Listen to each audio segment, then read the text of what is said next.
in that second half. What on earth happened out there?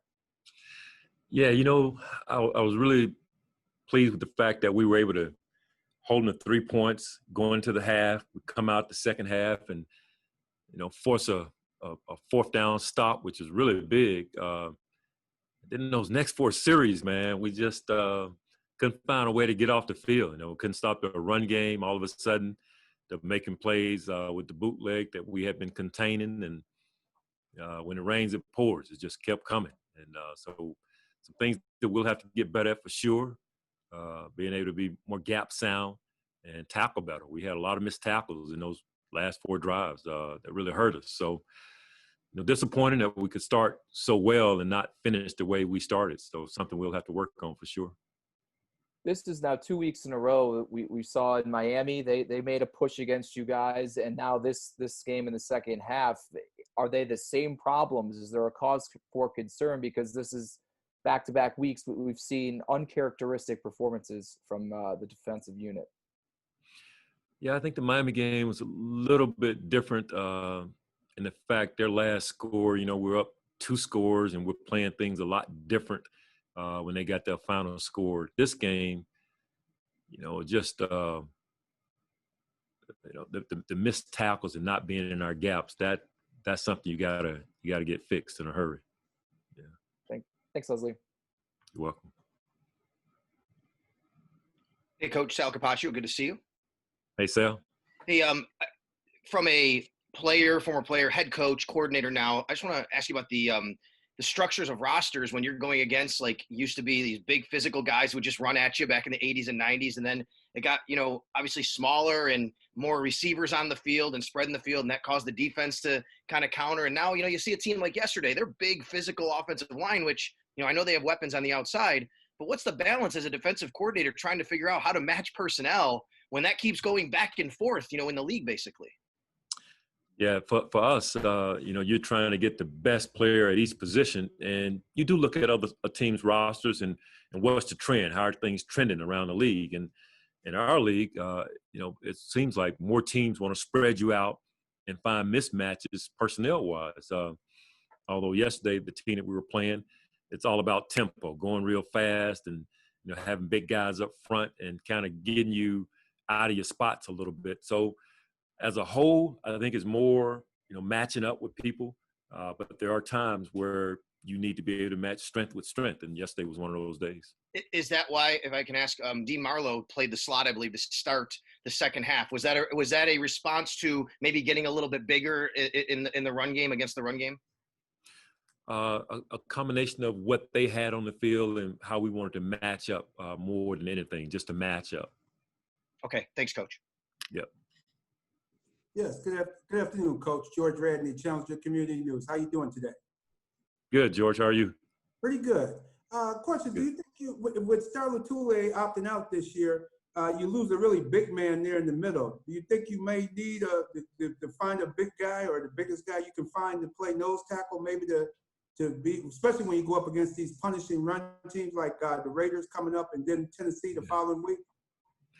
Yeah, I mean, you're right. We got some big ones coming in. The Raiders, they have a very, very good offensive line, one of the biggest ones, maybe the biggest in the National Football League. So you like to be stout in the middle of your defense for sure, and that means for us that Harrison Phillips is really going to have to step up and make a difference for us. Vernon Butler is going to have to do a really good job for us. So, I mean, we have a rotation going, and the guys that we have there will have to do a good job. Quinn Jefferson, another guy who we'll have in there rotating. But we're counting on the guys that we have to stand up and give us what we need in the middle of our defense to be more effective against these inside running teams that we're going to face. Yes, the last question for you. Do you think because they decided to go no huddle, and that's something that you really can't duplicate in practice, or you really can't duplicate that speed of just getting right up and going to the next play? Do you think that kind of had an effect on your defensive line yesterday? Well, we tried our best to simulate it in practice because we knew that was one of the things that they did very well. But you're right. It's hard to get it exact the way they're going to do it in a game. But it may have played a factor late in the game from a fatigue standpoint. It's hard to say. we tried to do our best during practice to simulate what we thought they were going to do when it comes to no huddle. All right, great. Thank you. Good luck this coming week out in Vegas. Thanks, George. Hey, Leslie, Matt Perino here. We've seen you the last couple of weeks working out, or at least, talking things over with Tremaine Edmonds. He's been trying to get his way back. He spoke a little bit about it yesterday. Didn't want to make an excuse, but you can tell he kind of, wasn't 100% and gritted through the performance. What's that like for, not only, a guy that means that much to your defense, but any player to have to, go in there and kind of play maybe not at 100%?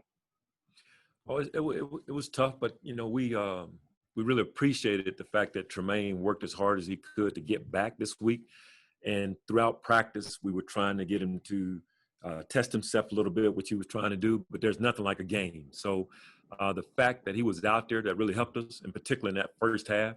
But there's no doubt when you're not 100% against a physical offensive line like we faced yesterday, it can catch up to you a little bit. But he should be further along this week because of the fact that he played on Sunday. So I think that's going to help him when we get ready to play the Raiders. Did you notice, obviously you mentioned AJ Klein and Tyrell Dodson. They did a really nice job the week before. But did you notice that coverage-wise, having Matt Milano back, really helped you guys out?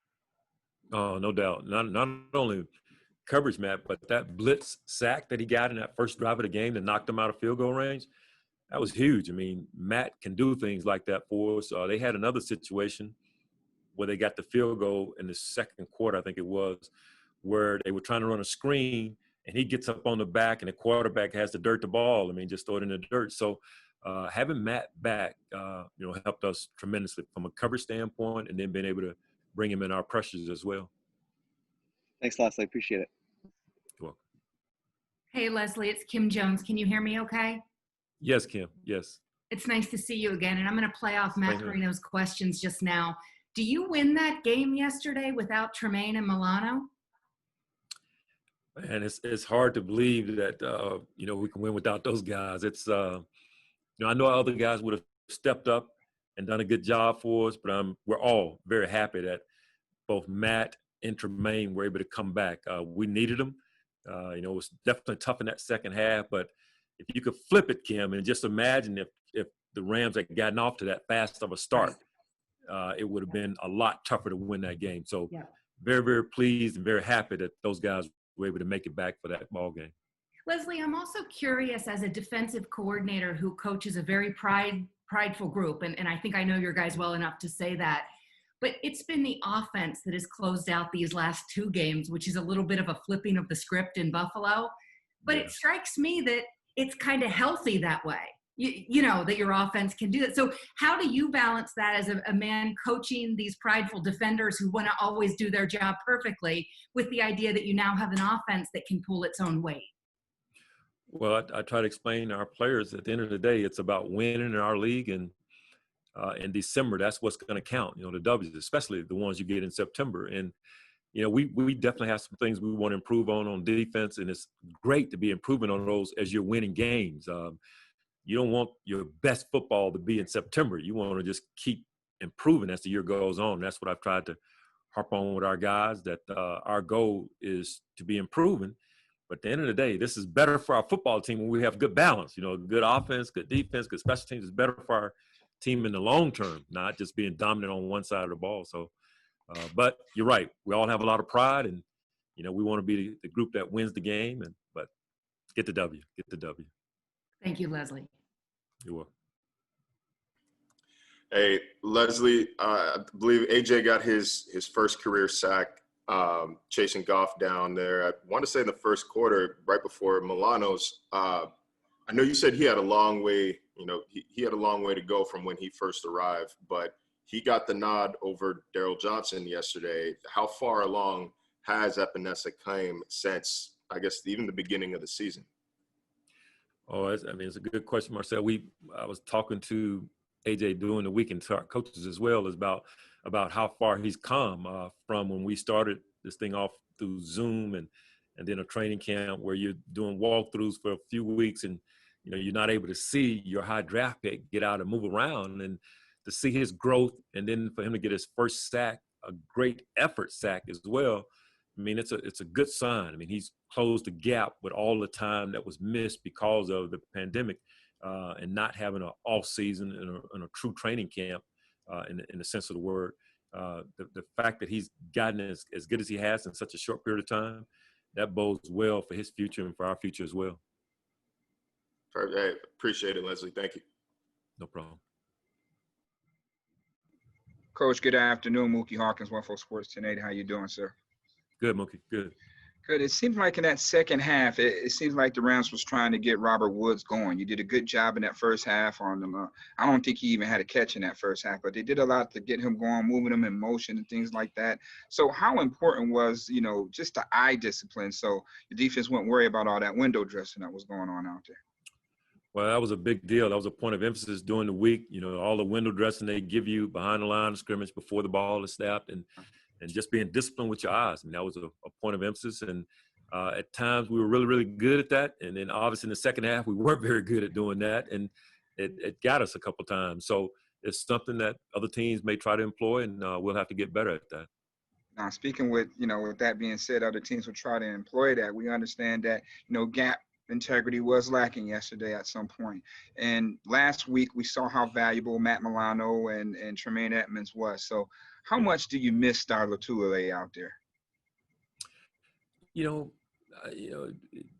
Star was a very good player for us a year ago, helped us tremendously. But we have some other guys that are filling that role that we're counting on in 2020 to do a good job for us. And I think those guys will continue to improve as we go along. And, can't deny that Star was a big part of our success a year ago, but we got some other guys that are more than capable. Absolutely, Coach. Good luck this week. Thank you.